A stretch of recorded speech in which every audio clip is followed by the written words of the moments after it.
regime insisted on joining NATO, insisted on joining the European Union, and this created an existential crisis for the Russians. It's as simple as that. The Russians realized that they could not afford, under any circumstances, to have Ukraine join NATO. Now, a lot of people in the United States do not seem to understand this, so let me give you, you who are American, you who are listening to me now, let me give you the point of view of the Russians. Suppose that the Chinese become friendly with Colombia in South America. They become real friendly, and they enter into this joint military alliance. That's pretty weird, right? I mean, China and Colombia, they're separated by the Pacific Ocean. It's a pretty big ocean, right? But they get into this military alliance, and then Venezuela joins too. And then Panama soon enough joins. And then Guatemala joins this Chinese military alliance because they all claim to be equal members of equal status, but the biggest rooster, who is it? China. China really controls this military alliance. And China makes all these countries buy Chinese weapons, very expensive weapon systems. And it basically just twists their arm just a little bit, but still twisting their arm. Because, see, these guys, they realize that they only need to get their arms twisted a little bit to realize I'm going to pay up and buy these weapon systems, because or else the Chinese are just going to flat out break my arm, and the next guy who's president of my country is going to buy their weapons anyway. So there's no resistance. Resistance is futile to the American military-industrial complex. I mean, the Chinese military-industrial complex. So anyway, the Chinese get into this alliance with Colombia, with Venezuela, right? And it's not an alliance that sells weapons to these countries, but like with no purpose, because they don't have an enemy. But then this alliance one day decides, we should say that our primary adversary is the United States. Yeah, but we're building our alliance, it's just mutual protection, mutual defense. And, Honduras joins, and Nicaragua joins, and Costa Rica joins. And then, the United States sees this, and they get a little freaked out, and there are weapon systems, Chinese weapon systems, in Colombia, in Venezuela, in Panama, in Nicaragua, Honduras, Costa Rica, and it starts wigging out the Americans something awful, right? And they say, don't get Mexico to join. Okay, I understand you have your security concerns, but don't get Mexico to join, because then it affects us, because Mexico is our buffer. But the Chinese, they say, why? Why are you saying that? Why are you saying that Mexico can't join? I mean, any country is free to join any alliance that they want, right? Right. And so if Mexico wants to join the alliance, the Chinese-led alliance with Chinese weapon systems all over Central America and South America, well, why are you such a bad, crazy person that you don't want Mexico to join? What's wrong with you? Huh? Are you evil? Do you have any intentions on Mexico? Maybe we should get Mexico to join us because you have evil intentions for Mexico. You see? And so finally, the Chinese start poking and poking and poking at the United States, and Mexico keeps insisting that it wants to join NATO, and it starts making moves like, it wants to retake Texas. See? Because Texas, it's called Tejas. Tejas means shingles on the roof. Tejas, now known as Texas, used to be Mexican. And the Mexicans say, that land is ours. You should give it back to us. And the United States is like, no, it's ours now. And it starts getting a little wigged out by the whole situation. And all of a sudden, the Chinese start sending military advisors to Mexico and start importing all kinds of weapons.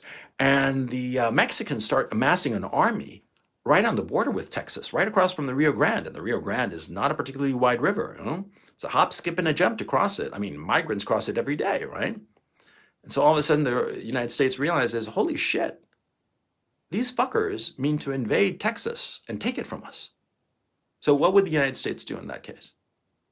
Huh? And you tell me. I think the answer is pretty goddamn obvious now, isn't it? They would attack first. Use the element of surprise, overwhelm the Mexicans, and take over Mexico. I mean, fucking take over the whole fucking country.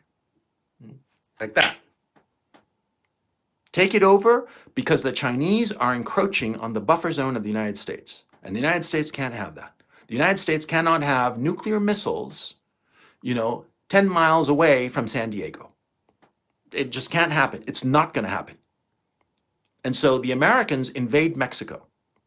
And China, what does China do? It goes around the world saying, look at these evil Americans who invaded Mexico. They are so evil. We weren't doing anything. We were just so innocent. And Mexico, poor Mexico, we stand with Mexico. And China starts putting all kinds of sanctions on the United States. And China starts saying that, all Americans are evil. And, don't call it American football. Call it whatever else. Like that.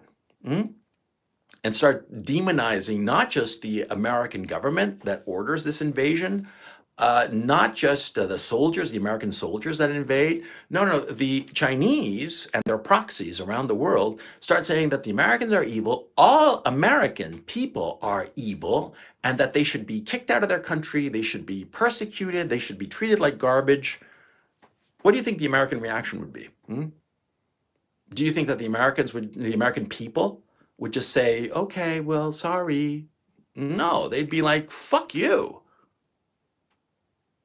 And even if there were people in the United States who opposed the invasion of Mexico,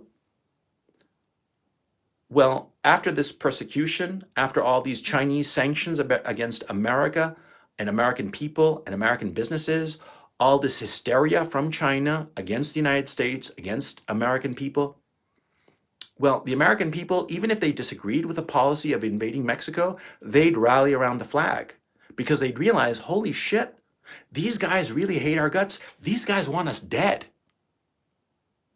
And if Americans started reading and finding out that in China, they have whole think tanks and non-governmental organizations that are working 24/7 to figure out a way how to topple the government of the United States and potentially replace it with a quote unquote friendly regime, regime change in America. If they openly advocated that, if they even openly advocated for the breakup of the United States, do you think that Americans would like that very much? Do you think they'd be like, yay, man, that's really cool?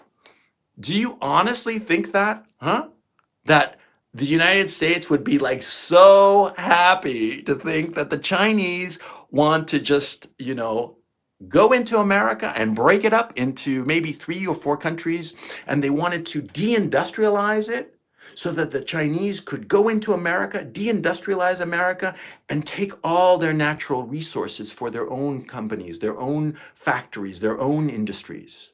Do you think Americans would like that? Do you think that they'd be like, oh, that's so wonderful. That's such a wonderful fate. Do you think? Think, motherfucker. Come on. People in the United States would be outraged, justifiably so. So you see what's happening. Do you understand what's happening here? What's happening in Ukraine is a tragedy. War is obviously always a tragedy. Innocent people die.